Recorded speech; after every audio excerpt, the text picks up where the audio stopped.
This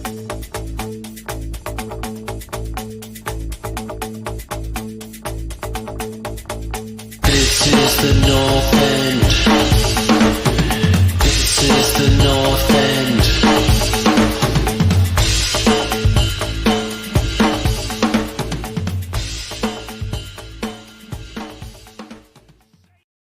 Hello, North Enders. It's the Chelsea special.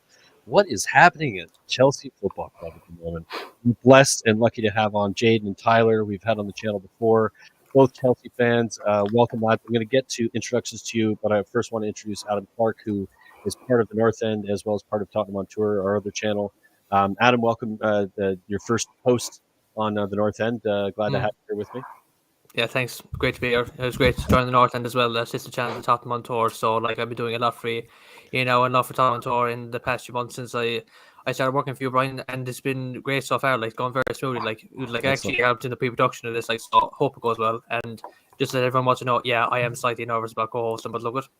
No, and I'm looking forward to it. I'm more looking forward to it than I am nervous. So it should go well. Excellent.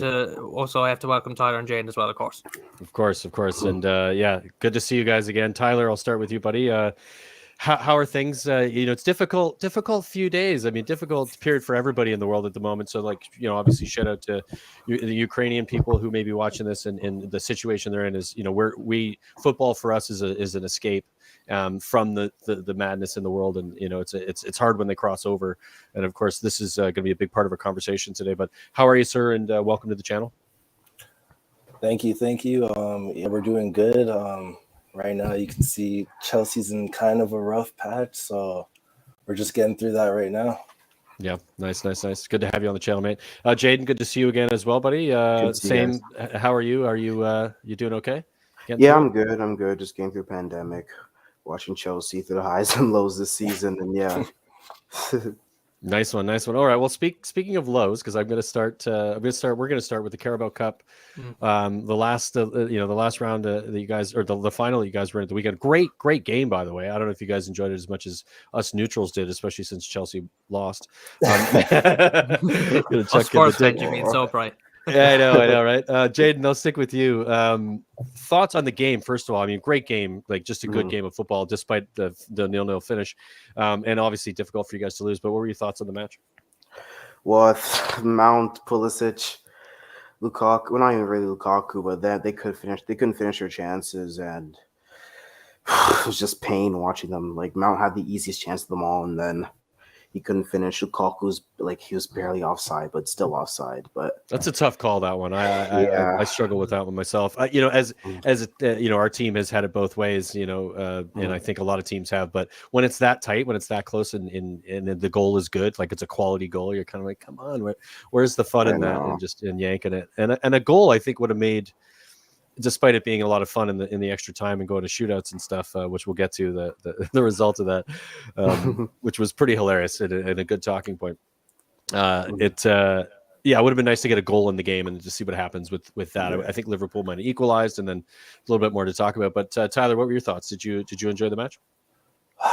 Well, like you guys said, if I was a neutral fan, definitely would have thought it was a great game, even though it was 0-0 most of it. But it was just a lot of anticlimactic situations we went through. We celebrated we 3 times off of offside goals, and nothing was going for us that game. And it just felt like we were maybe dominating a little bit with the chances, but we just couldn't finish it. So it's really frustrating to see us not even come out with the win. Yeah, I watched the game, and I watched, I was watching it intently with two very good sides, just to say that just Liverpool and Chelsea, love them or hate them, wherever team you support, they're two very good football teams on the pitch, really solid, almost in every position, a lot of depth in both squads as well, probably a bit more in Chelsea than what Liverpool has. And so the quality was really high, but the final third, everywhere around the pitch, the midfield was brilliant to watch. Both teams going at it. Really fun game to watch. Adam? Did you want to add something? Yeah, I just wanted to know because 2-year Chelsea fans, so you would know this a lot better than us. What do you think has gone wrong with Lukaku this season? Because this is supposed to be his grand return. Like, cause he had such a good stint at Inter Milan. He's come here. He started off pretty good, like scoring on his debut. Maybe it looked like from the it was going to be. He just started to fall off. Like, I know he was injured like at some stage in the season for a while, but then he's come back and he's not done a lot since. Yeah, Jaiden, you want to answer that first? I don't know, man. So I think the tactics of Tuchel, like we're not using to his strengths, but then again, he's literally just a fucking pylon. Like he just sits there and doesn't move at all. Just like he's borderline useless. Like borderline useless. What do you think, Jaiden? What do you think is the difference between him and from Inter? Is it the system? Because at Inter, he was not like that at all. He was very mobile, and his hold up play was good. His first touch was good. He just looks like he got to the Premier League and he's just not up for it. I think Antonio Conte, like he used them perfectly in their three at the back formation, and they focused on him. It was not like him backing into defenders. Usually it's just him like running onto balls and for Inter. At Chelsea, just back on use him as the target man, and that's what he wasn't at Inter. Like so, that's what the difference is. So system issue, man. Yeah, system issue. You think? Yeah, Tyler, you feel the same way? You think it's something to do with the system? Why he's been so shit? Because he's been shit. I mean, let's be honest. It's £90 million you paid for the guy. Yeah, something ridiculous like that. That's absurd amount of money for the return you're getting right now. Yeah, it's really frustrating because it's like he'll be in the game 90 minutes and you won't even know that he was playing. Like he may get like 1 or 2 touches on the ball and those 2 touches probably lost it. So it's just frustrating to see a player we spent so much on not even being used. So I definitely think it has to do with the system, and hopefully they'll figure out how to use him better in the future. Yeah, or does he just not make it at Chelsea and moves on? It's so funny because Chelsea, honestly, I hate to admit this, guys, and I admit this. I'm an honest fella. I picked Chelsea to win the league this season. I thought with Lukaku playing the way he was at Inter coming into the season, he would be the thing that Chelsea needed. You brought in Werner, you brought in Havertz. Neither of those players lit up the score sheet at all. They look like they've got some qualities, but they're not good enough to score. And then you add Lukaku to that, and you think, holy shit, that's a front three potentially with some of the other players, Ziyech coming in as well. These are good players. You have so much quality, arguably what's supposed to be high quality, but nobody could finish at Chelsea. It's comical. It's kind of fantastic. Literally no one can. It's interesting. No. Yeah, I just wonder. I wonder if that's something that well, who knows what's going to happen with the club at the moment, which we're going to get into. Results, though, I still want to finish with this Carabao Cup game because they get into the extra time. It goes to shootouts, and the moment, which I know you guys are both laughing about here, and I don't know, Adam, did you watch the moment when it happened? I didn't, but I heard it was something to behold. Like, yeah, it's ridiculous. They bring on Kepa, who is supposed to be this specialist in net, as in a shootout. And they get to the keepers to take the shots. Kepa doesn't save a single shot out of the 11 taken. Goes up to take a shot and skies it, into the top row of the stands. Did you Tyler, start with you? Did you reserve or did you assume at that point that the likelihood he was going to miss? Because I just the way he stood up in front of that, I'm like, there's no way he's making this. It looks like he's going. Yeah, it was so nonchalant. Like he literally just blasted it. It looked like he didn't even try to score. Like his confidence was shot from missing all those penalties, I guess. And no reaction either. Like he didn't respond to missing. He just kind of walked away, like after with like straight face. And I was like, "What is going on?" It was, from a neutral perspective, comical because it's the kind of thing you sort of talk about the next day. Do you remember when that happened? Did you guys see that shit? So I was glad we were going to get to talk to you when it was still relevant. Jaiden, how did you feel watching that? All very good penalties going into it. I thought both teams, and there's a couple players here and there that didn't, got a bit lucky on the pens, but the pens were really good. The game was really good, and then it comes down to that moment.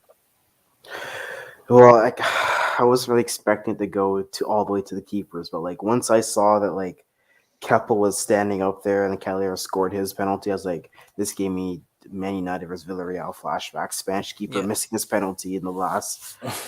I didn't expect him to score, to be honest, but it is what it is, I guess. I wanted him to score bad because like redemption, like It was the moment, right? It was the Yeah. moment after, because didn't it I think almost the date was almost exact, coincided from the Champions League moment when he refused to come off the pitch. It was like a year ago to the exact week or something like that. Yeah. So it's kind of like, playing back again, like he instead of coming off, he's got to come on and perform. Sort of a funny combination. Go ahead, Adam. I think Inclay Kepa has had a career at Chelsea. Like, it's just been that of ups and downs. He's had great patches, but he's also had bad patches. But I've noticed on the bad patches, like when he's been bad, he's been really bad.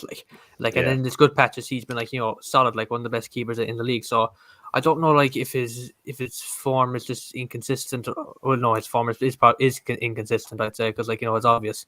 But I wonder, like, does he have the right mentality for a number one goalkeeper? But then again, is there anyone else like in the Chelsea squad who can take up that number one goalkeeper role? Well, he's not number one at the moment, Adam. It's Mendy. Yeah. So Mendy was playing keeper at the time, and it's all good. He was taken out, and then Kepa was brought in. Kepa hasn't been number one all season because of what happened last year.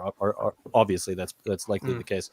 And so he just isn't good enough as a keeper, generally speaking, but has had good games in cups, from what I understand from Chelsea fans. He's played in the cups. He's done all right. Didn't get to start in this game, and then ended up kind of losing it for him. It was kind of glorious. One of those moments in football that you just have to laugh. You had to laugh. Like if it happened to Spurs, I would be pissed in the moment, but eventually I'd laugh and be like, "That's pretty funny," because this. It's like when Sanchez fell on. We hated it, and I still hate it. But I have to admit, when I saw it, it was kind of funny. Yeah, you gotta. If you can't laugh at yourself, who can you laugh at? Right. That's what it comes down to. All right. Well, let's get into the weeds a little bit, guys, because I want to talk about Roman Abramovich and Chelsea's ownership and where this goes and like your guys' reaction to it. So I'll start with you, Tyler. Your reaction to this happening, knowing that you're going to lose the owner that essentially made Chelsea the reason probably why you support them, because before that they were fucking useless, basically. No, it's true.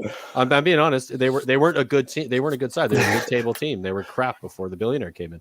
So you're losing that. Like, how does that feel? Does that feel like, I guess maybe you're just trying to process it a little bit. But I love that you're laughing. That's good. How does it feel? You say. It definitely hurts. Like, like he was the man for us. He was spending the money, and he got the results. He literally changed our club completely, and even changed the Premier League. If you look at it, he did. City, I'd give you that. City didn't have the billionaires in place, and they were just following us, trying to compete. So I definitely think losing him is going to make a huge impact on the club, and it's just going to be hard to find someone that matches. His ambition, right? Yeah. Someone that cares about the club over the money, like that's going to be hard to find, and he was our guy for that. Yeah, it's $1.5 billion that he's put into the club since he's come in the nearly 20 years. I think it's been. I forget the exact number. Almost 20. Insane. Yeah, it's nuts. Jaiden, what are your thoughts on it? Like, how are you feeling about this? And is there light at the end of the tunnel, or are you kind of going, oh shit, mediocrity is on the way? Well, if they're American, clubs finished. If they're American owners coming in, because American owners are the worst type of owners. Look at Liverpool, United, and Arsenal's owners are terrible. Kroenke, like, oh god. But like, if you get like European owners, hopefully actually like have a philosophy for football and actually care about football, then I think we'll be like better, or even like around the same. But hopefully, like, I want Arab owners, even more money coming in, but Arab or European, no. I have a question for you about that. How do you feel personally about the fact that Roman Abramovich is an oligarch who has like ties with, like, he's basically mafia essentially, and has it's true, and has some serious messed up relationship with the guy who's bombing the Ukraine right now. Does that bother you at all? And so would you'd want a Saudi or a Middle Eastern owner to kind of come in and do the same thing? Is it just about the money at that point? Yeah, I think it's just difficult questions, Jaiden. I know there's a lot there. This is why we want you on. We want to find out. We want to know, like, honestly, like, these are difficult questions to answer, but you have to be thinking about them, and the club's got to be thinking about them too. And the league, Premier League, has come in and said, we're going to, and I know this Premier League should have done a long time ago, has said we need to look into our ownership program and who comes in and how they get vetted essentially. So what do you think, Jaiden? How are you feeling about all that? Well, like with Roman and Putin, like I guess it bothered me a bit because, like, he's just, he's friends with Putin, but like I think usually like the UK, like they're just throwing hands at anybody, throwing fingers, and just anyone who they can, because they start going after John Terry earlier today because he posted a photo with Abramovich. Like they're just pointing fingers wherever they can right now, and it's just like I don't know, they're just trying to blame whoever they can just because we have Russian owners, and I don't think it's just because you have Russian owners, though, Jaiden. I think it's because the Russian owner has a relationship with a bad man. Here's the thing: you can dislike his relationship, but you can still like what he did for football and for your club. So I'm not sitting here trying to discount that. I think it's important to recognize that who he is and what he represents is bad. For humanity is on a general basis, but what he did isolated from that was good for football and good for your club. Tyler, do you see anybody coming in? Who's we've heard rumors about some Swiss. I'm pretty sure some Swiss investors were looking into the club. We saw Conor McGregor make a. I posted that. You guys see that? I was gonna bring that up. An Irish whiskey about to come in. Apparently. I mean, like, I hope he stays far away from our club. Like, no disrespect to him, like, but yeah, I really hope he's not going to be in charge around here. We got Jackson Mowat in the comments saying Jones. That's my boy Jackson. I figured he's probably your buddy Jaiden with the last name. That makes sense. So I'd say hello. What's up, Jackson? We got Yasir Koso in here as well. Yasir, what's up? I hope I didn't butcher your name. I apologize if I did. We got some of your mates here. We got some people watching, so I'm glad some support. Get in the comments if you're in the comments right now and you got questions for these guys. I'm going to make it hard for them today because I think that's it's an important thing to do, and Adam's going to help me do that. But if you have any questions that you want to ask them or you want to ask us, get them in the comments and we'll respond to them as well. Tyler, your thoughts on the situation with who's coming in? Are you bothered by Abramovich? Are you bothered by that? Like getting a Saudi oil company, you know what I mean? That same kind of ownership, or would you prefer something a little bit more traditional?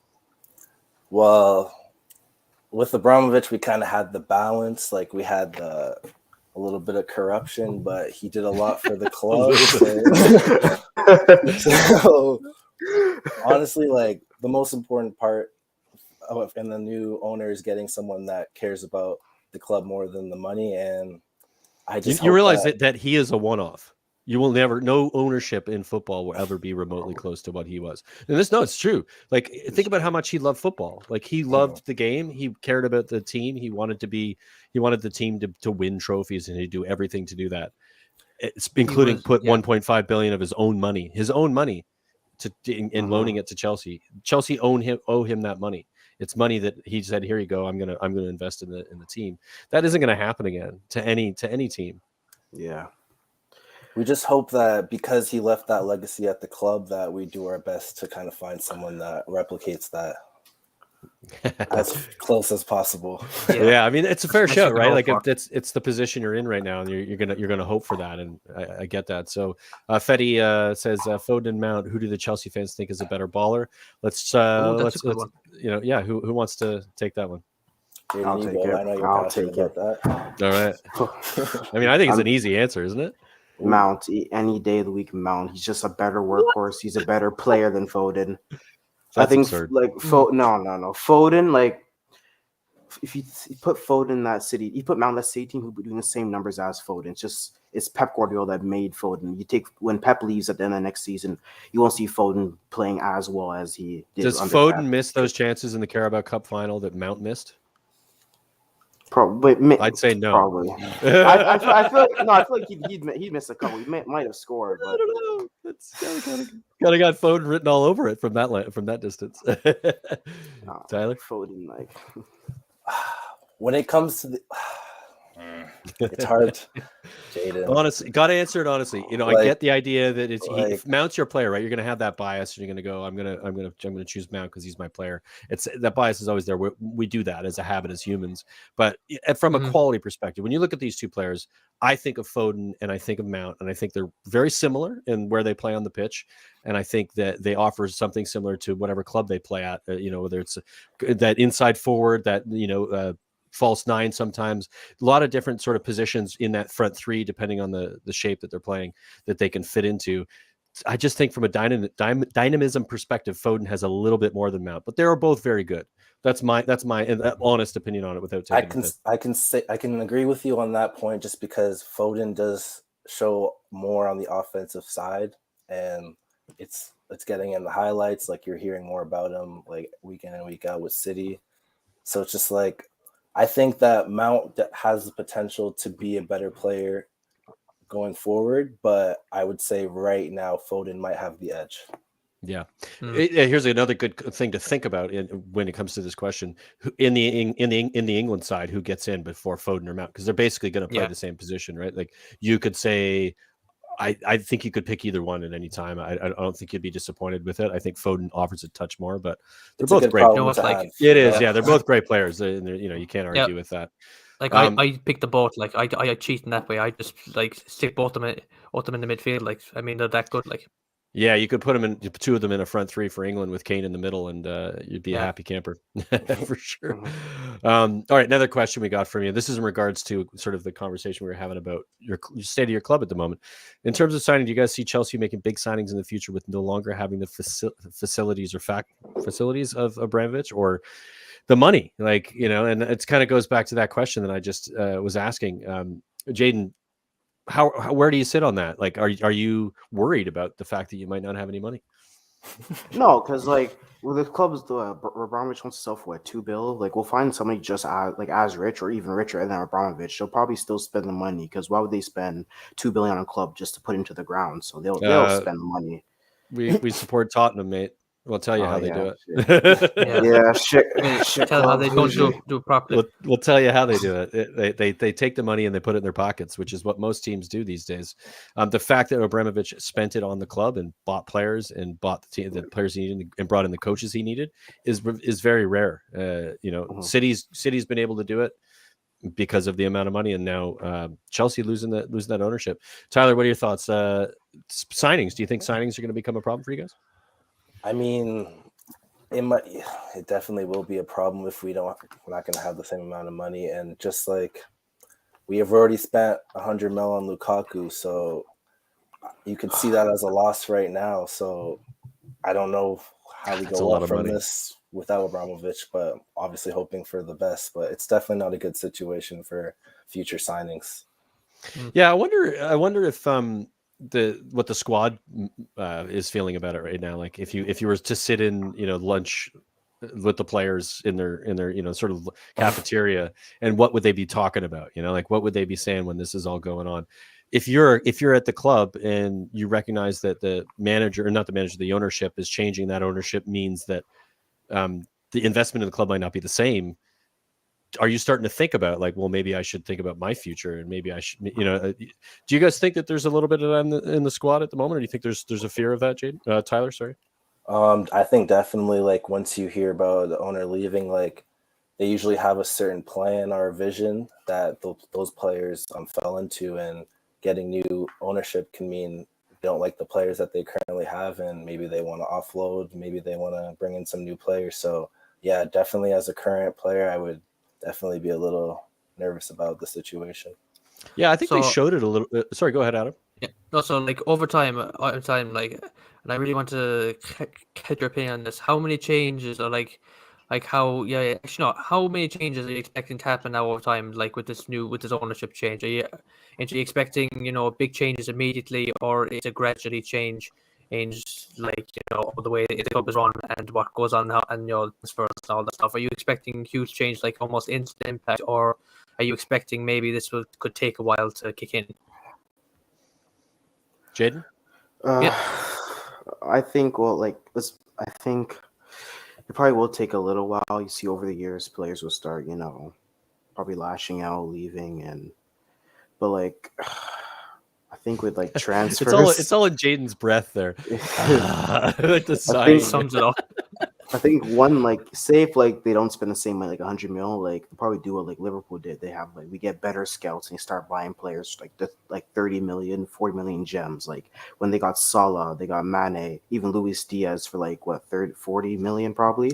So if they up the American scouting, owned, by the way, Jaiden. yeah, it's American owned, but if they get those like type of scouts that can find those like hidden gems, I think we'll be in a good place. Like I think we'll be in a good place. Yeah, I wonder about this because we've seen Tuchel come out in the media quite a bit in the last couple of days.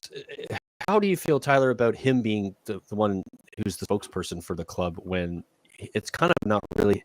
It shouldn't be up to him. Like he's supposed to be managing players and thinking about football, not who's going to own the club now. That's a difficult situation for him to be in.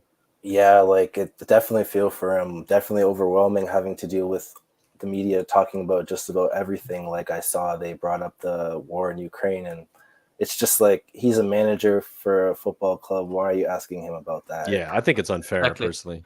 I mean, he's not a foreign policy expert, like. Yeah, exactly. Yeah. It's just like they're just trying to stir things up.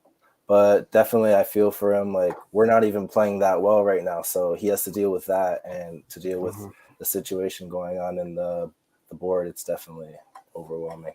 Yeah, I feel for him, man. I wouldn't want in any scenario when it shouldn't be you dealing with that type of pressure. I mean, like you just said, Tyler, he's already got that type of pressure when it comes to you guys aren't firing right now. I mean, you haven't been terrible because you got to play Spurs 4 times in January, but the rest of it hasn't been very good. So easy games. Yeah, well, Yeah,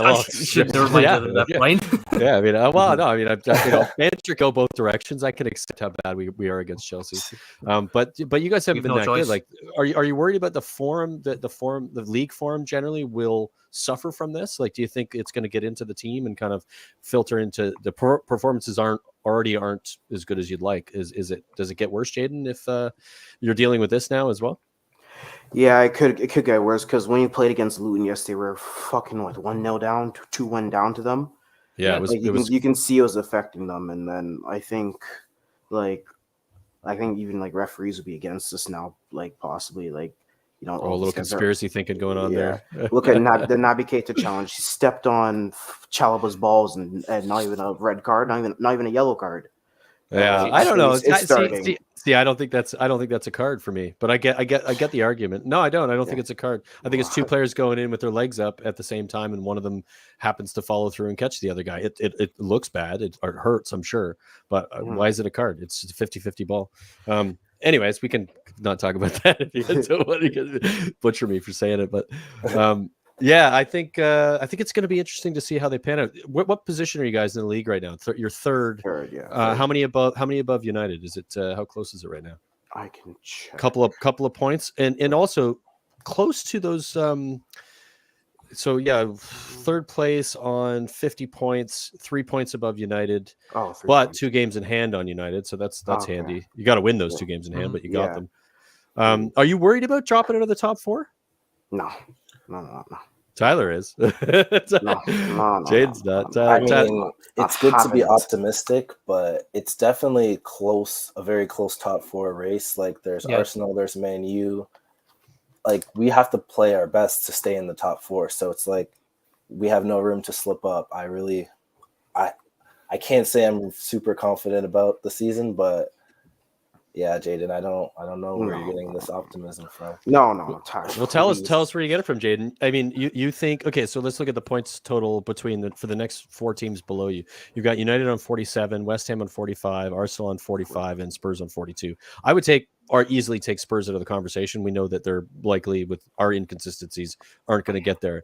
But West Ham, Arsenal, well, even West Ham, I could see them dropping. I would say Man United and Arsenal are the 2 teams you guys have to worry about.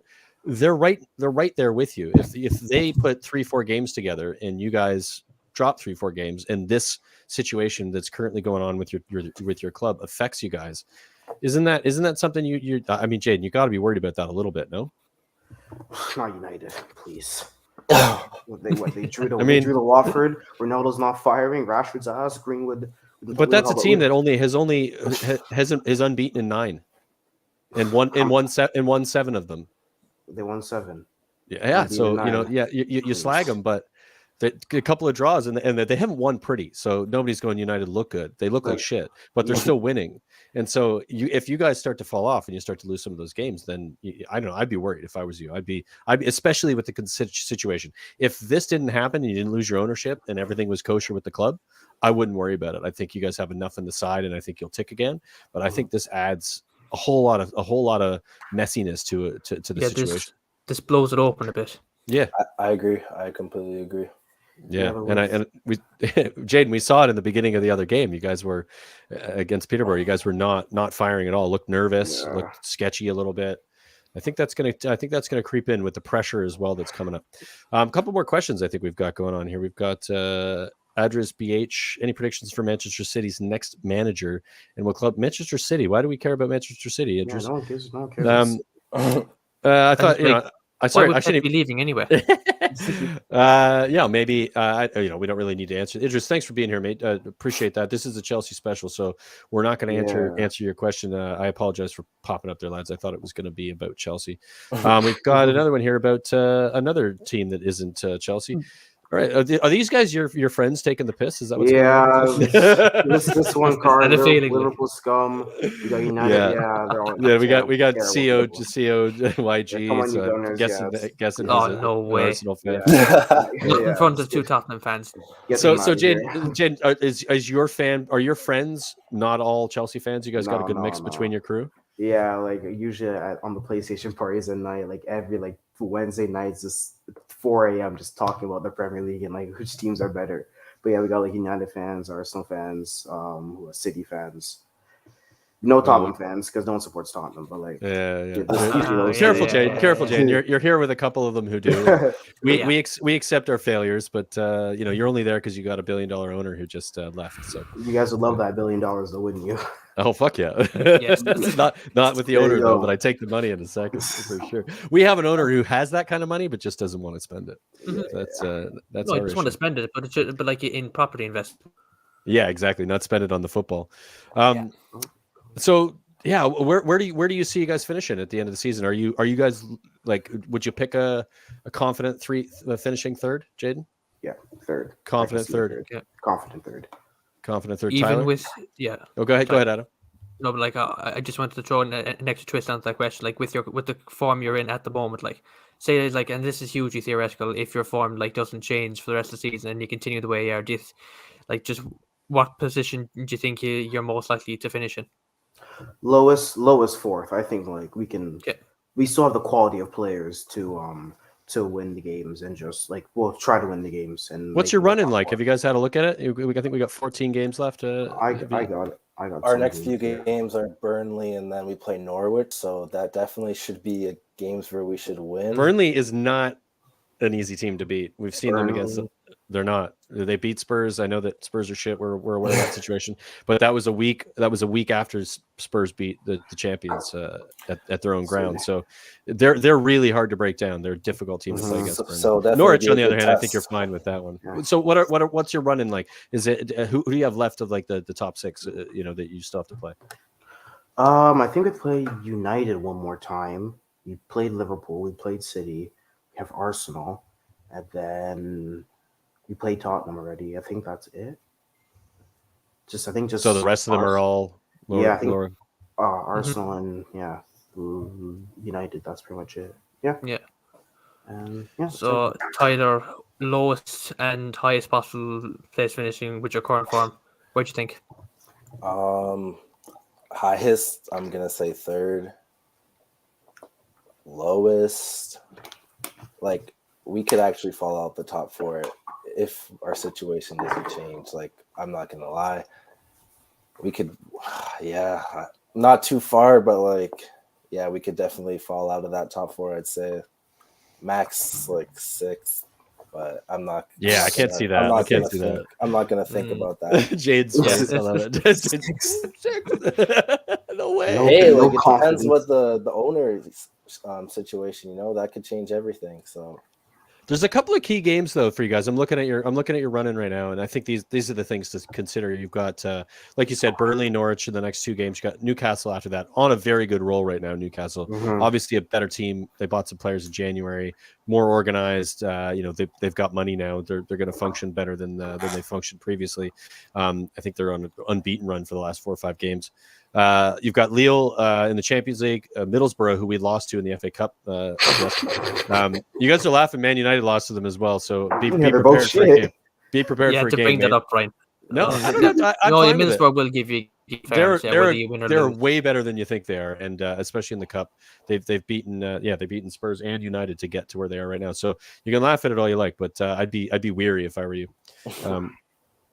I don't know if it's home or away, but the key games I'm thinking about, and this is where it gets really sort of gritty, is probably your last 6 games, well, maybe 5 games. You got West Ham, Everton, who maybe but then you've got Wolves and Man United, so West Ham, Wolves, Man United, and then Watford. Who cares at the end of the season? But those 3 games, the West Ham, Wolves, and Man United, those could decide where you guys finish, depending on the run you're on and depending on the runs they're on. I'd be a bit sketched out about it. Maybe not West Ham as much, but that Wolves game and that Man United game, second last game of the season against United. Yeah, United away. We can't afford bad games. Like, we can't afford to slip up against anyone. So that's what I'm saying. Like we definitely have to come full squad.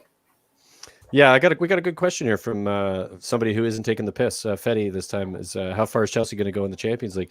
How are you guys feeling about your run so far in the Champions League? Has it been good? Are you feel confident? Do you feel like you can, defend the Champions League title? Yeah, I think quarterfinals probably. I said last year quarterfinals, but then we won it. But I'm saying quarterfinals like this year for sure. At best semis, not making it to the final again. Tyler?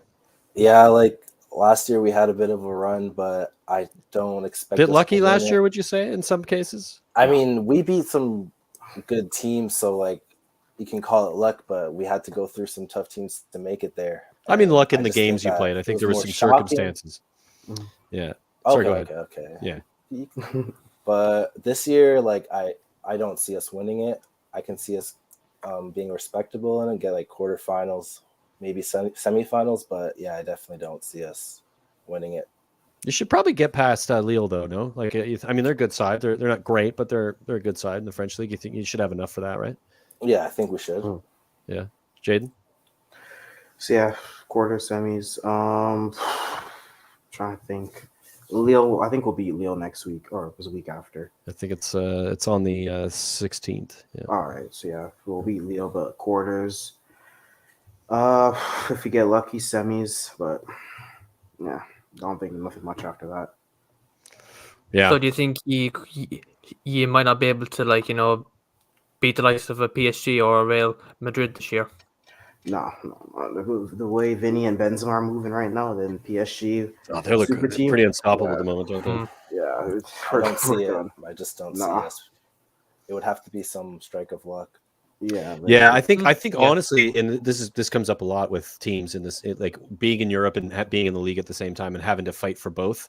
You'd probably be really good for your league performance if you got knocked out of the Champions League, because you wouldn't, because of all the things going on at the club, having to focus on another competition at the same time, of one that it takes that much out of a squad, right? When you play midweek in the Champions League and then play at the weekend, you have to have a squad like Chelsea. You have to get through it. But you guys are obviously going through some shit, so it might be a little bit harder. But yeah, I don't have a prediction there, but I think you guys will go. I think you get past Lille for sure. The draw has a lot to do with it in Champions League as well as who you end up with in the next round. Yeah, but yeah, if we got any more questions there, ads, what's going on? We got a Hazard and Salah question for you guys. It's not Chelsea specific, but it kind of is.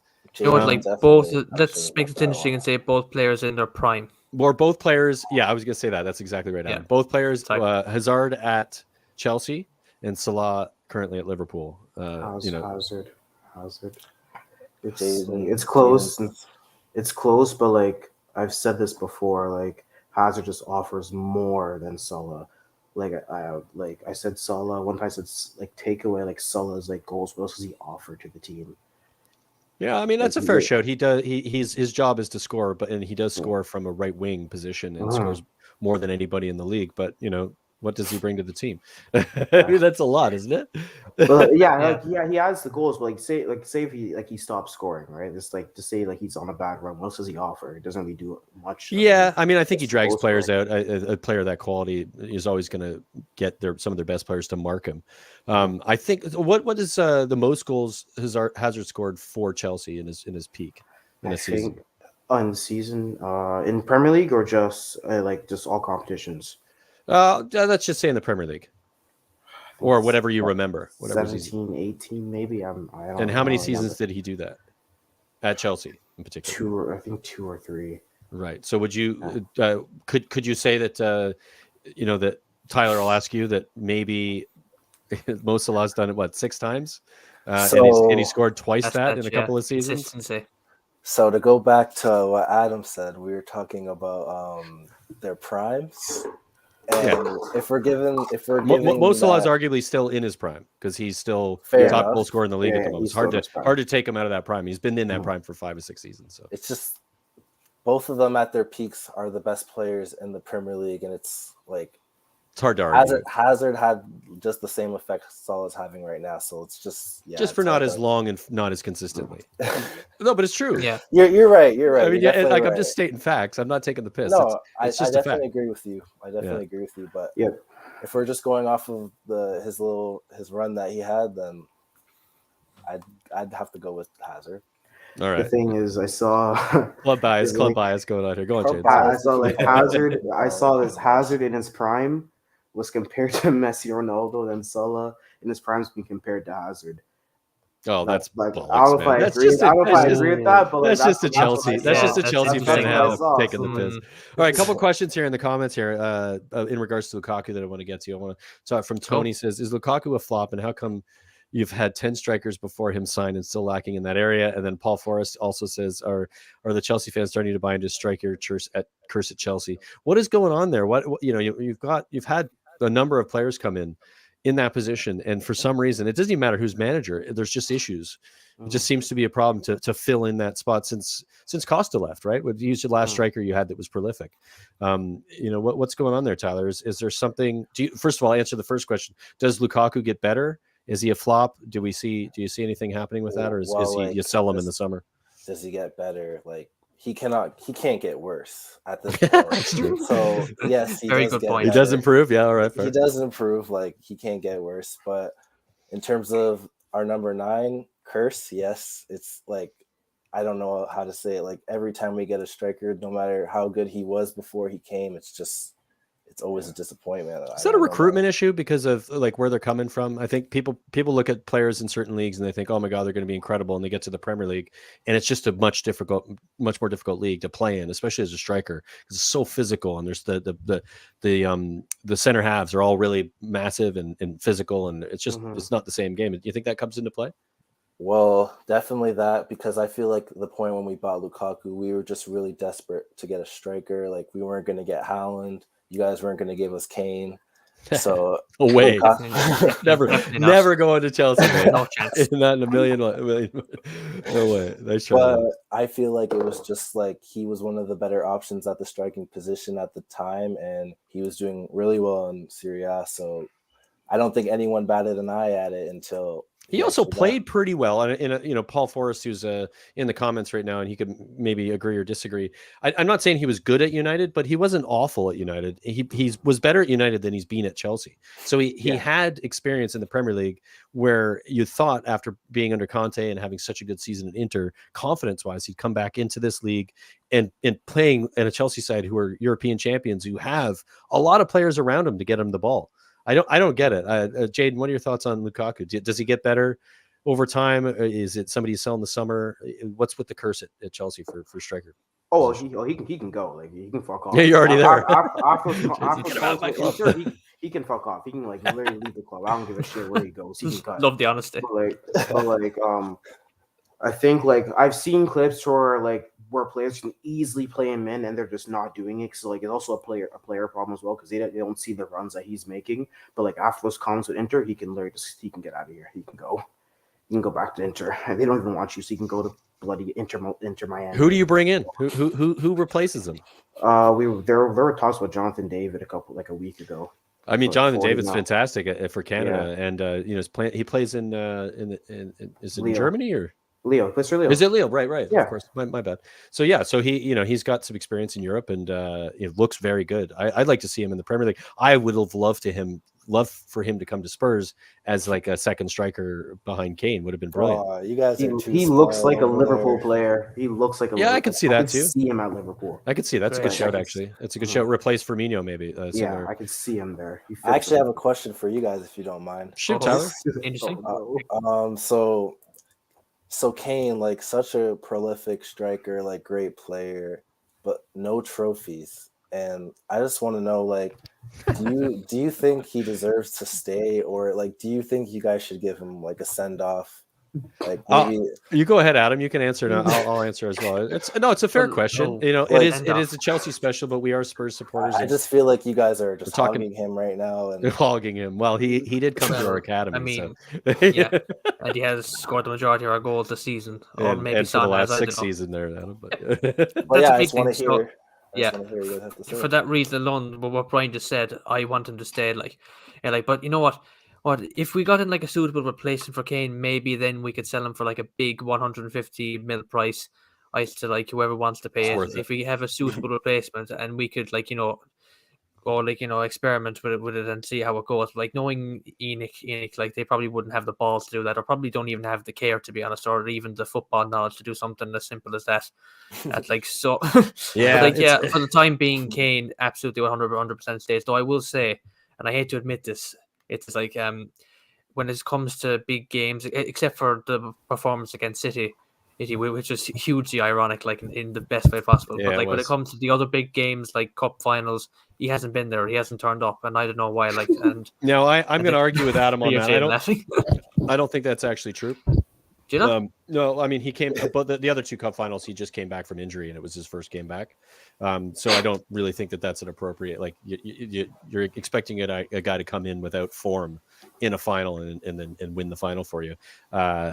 To be fair, like that is true that he hasn't performed in those games, but there's reasons for it that I think are beyond his control. Or maybe I'm showing my bias a touch here. My thought is with Harry Kane, if he gets sold in the summer, if he asked to leave, I would say thank you for your service. You've been absolutely incredible, and you deserve to go somewhere to win something.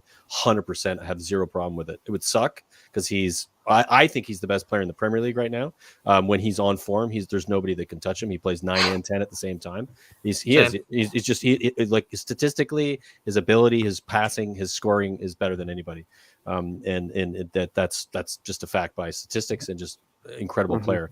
He deserves trophies, and he isn't going to win them at Spurs next season, or probably in his career. We're not close to that remotely, and that's just the honesty. So that's where I'm at with it. It's a cynical honesty, but I mean, it could be true. Like, it's true like, this season, unless something magical happens with Conte and he gets backed in the summer.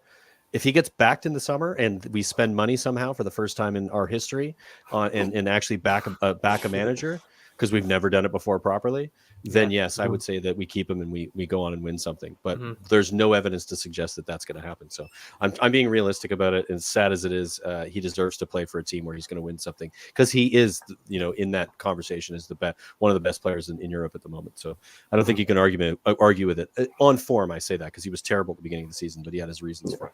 Thank you for the question though, Tyler. That was great. That was a good one. No worries. Enjoyed answering that one. Actually. The long-winded answers from Adam and I, but so Paul's coming back on that Lukaku conversation because we're still talking about strikers. Amazing against poor teams. This is the point I mentioned to him, but didn't feel like he was able to take that next step. Maybe started to think he was a rock star before he deserved that kind of energy. Do you guys agree with that? Do you think that that's obviously from watching it? Oh, do you want me to put it back up? I can put it back up for it. Just from his perspective, looks really good when he's playing mid-table teams, but when you put him up against a tough team with a good defense, and he's nowhere to be found. Like I called it too when we signed him. This guy can't score against big teams. It's only the small teams this guy can score against. Did at United, he scores against teams that are in like relegation battle. He can't play against world-class defenders. He doesn't score. Is that similar to what we saw at Inter? I mean, I think it's arguably pretty obvious that this is the case. But I'm just curious about it. Is the Serie A that much lower in quality than the Premier League, and that's why he was so good in Serie A? Well, like, I mean, it must be, right? Like, how do you Yeah, can't be that much worse? Like, like he's playing against big teams like Juventus and AC Milan. They had Tomori and then those teams are Ragagnoli, good but- in the Champions League, but the league itself, the quality of the league, week in, week out, you're not put to the grind every freaking game. Like you can go against a team who's in the very bottom of the Premier League, and you need to be up for it, or you're going to lose. You know, like that's just the case. I don't think that's the case in other leagues. Yeah, sounds right. Yeah, definitely. Like even from his career at Man U, like we saw that in the big games he wasn't really showing up. So we were always wary about that when he was coming, and we thought that because he had such a great season at Inter, maybe that he's changed from that, but it seems like it's the same old Lukaku. Who do you see coming in for him if you sell him in the summer? Like, if you got any, Jonathan David was mentioned. Paul said this about Jonathan David to keep away from Chelsea. Whatever reason, strikers struggle there. It's a point where almost too much pressure to end. Yeah, it's a good point, Paul. Do you see anybody coming in, Tyler, that you'd like to see?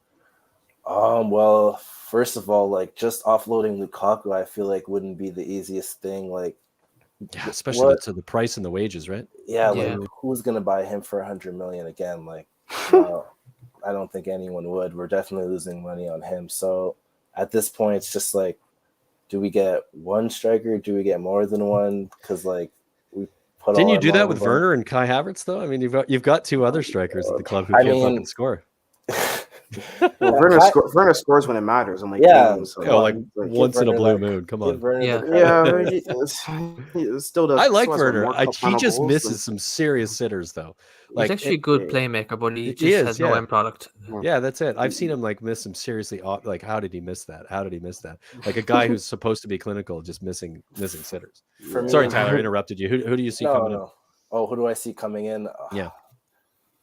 I would love to see Jonathan David on the team, but like the comments said, like it definitely would be a lot of pressure for him, and it could be a bit much for him, right? Downfall. So level wise, I don't know. Like I don't see many strikers in the market for us right now, especially with our money situation. So or lack thereof, right? It comes back to that, I think, right? Because you've got $1 million or $100 million investment in $100 million in a player, who isn't performing, and you've just lost the guy who could fix that relatively quickly without worrying about it too much. Yeah, the club's gonna have to worry about that now. It's not a scenario where we sell him, we buy, and we lose 20-30 million. Who cares? Not a big deal, because we'll make it off of winning the fucking Champions League, because we buy trophies. That's what we do. So you're gonna not gonna have that anymore. Like, you're gonna be missing the golden goose is gone. So you have $100 million player who isn't performing, and you have to find another player to replace him. What do you do there? Like I think you guys are gonna I think the summer is gonna be really difficult for Chelsea this year. Yeah, I don't know. Like, Colin isn't coming. Like, Colin's a no. Who else is available in the market right now, striker wise? Haaland is not available. Let's be honest. If anyone, he's going to like Barcelona, Madrid, or somewhere over there. Lewandowski is re-signing with Bayern, isn't he? I think so. I think he'll die there probably. Can't see him. He's like 38 or something, isn't he? Like, he's, old school. Good on him, but he can never. Yeah. I mean, what's his name? Vlahovic, who went to Juventus. He just signed for Juventus. He's not going to. He's not going to go somewhere else now that he just signed for a big club. So he'll probably play at least 2 or 3 seasons there. What a player he is, though. I'd love to see him in the Premier League. I think he's Premier League built. I think he's the type of player. Haaland, I think, as well, like big, solid, aggressive players who are going to come and make things difficult, but also handle the large, defenses that they're playing against, who are very physical. So go ahead. Would you consider selling both Werner and Havertz, or just one of the two of them? Werner, I would keep Havertz. Havertz, yeah. You bin Werner, bin Lukaku, bin them both. Okay, Get him fair. out of there. I love it how Chelsea Short and fans sweet can answers. just bin players. I'm gonna play this recording for you the next time we have you guys on. Remember when you were like binning players and you realized that we bin them, we can't afford new ones. What's going on? Like when that happens to you guys, it's gonna be fun to watch. I wonder if you'll be wearing those kits anymore next time we see you. I'll be like, we switched teams. We're proud, we're proud. Oh no, my eyes. Oh God, it There you hurts. go. It hurts. It's not the sunlight. Yeah. Well, guys, it's been a pleasure talking to you. Anything you guys Yeah. want to chat about before we head out? We're getting close to an hour here. Any talking points you guys had? When, Trying to think. Anything else? It's all basically what's going on with ownership, right? I mean, it's hard to think about anything else. I think we It sort really of is, yeah. covered a lot of it. Tell us a little bit about Tyler, about what you guys are doing for your channel, and the stuff you're doing on the socials. I'd love to hear about it. So yeah, right now we have the Instagram page, Boys in Blue 1905 on Instagram, and we're gonna be planning a podcast actually coming up. Nice. We're gonna be talking Chelsea pretty much every week, talking about our struggles. Jaiden's gonna be ranting, and showing our real emotions about how we feel about Chelsea. So I'm gonna tune into that when the summer comes. It's gonna be good watch. It's gonna be like Arsenal fan TV all over again. Oh yeah, definitely stay tuned. I'm gonna be yelling. I'm gonna get around. Bunch of miserable Chelsea fans. I can't fucking wait for that. It's gonna be so much fun. Oh yeah, Put it on my list. You guys got a channel name? What's the name of the channel gonna be called? We haven't come up with an exact one yet, but Okay. as soon as we get on that, you'll see the promotion. Yeah, definitely. Yeah, Tyler, send it to us to make sure we'll promote it on our channel. We'll put it in our comments. We'll make sure people can hop on over, check out your page as well and your channel, so you guys get a chance. Jaiden, how many is it? It's you, Tyler, and you got a couple other people joining you? It's just us two right now. Just two so far? Just us right now. Yeah, just for now, we got just us two. Nice. So when you start it and you play Spurs again, Ads and I will come on and we'll do a opposition preview. The four of us. Yeah. Be a good Love laugh. that. We'll get prepared to lose. Although you'll be without Ibrahimovic. You know what I mean? Yeah, You'll be without your golden goose, and maybe with that'll some change our Saudi fortune. That'll change our fortune somehow. We'll find a way to beat Chelsea again. But yeah, thanks guys for coming on. It's been a pleasure. We had some people in the comments. Really had a really good time. Ads, thanks for helping me host here. We'll see you guys again soon, and thanks everybody for watching. Make sure you like and subscribe, and make sure you go follow these lads. What was the Instagram again? Boys in Blue 1905 on Instagram. There it is. Get Follow them a that, guys. Yep. And we'll see you soon, and have a good one. Ciao. Peace. All right.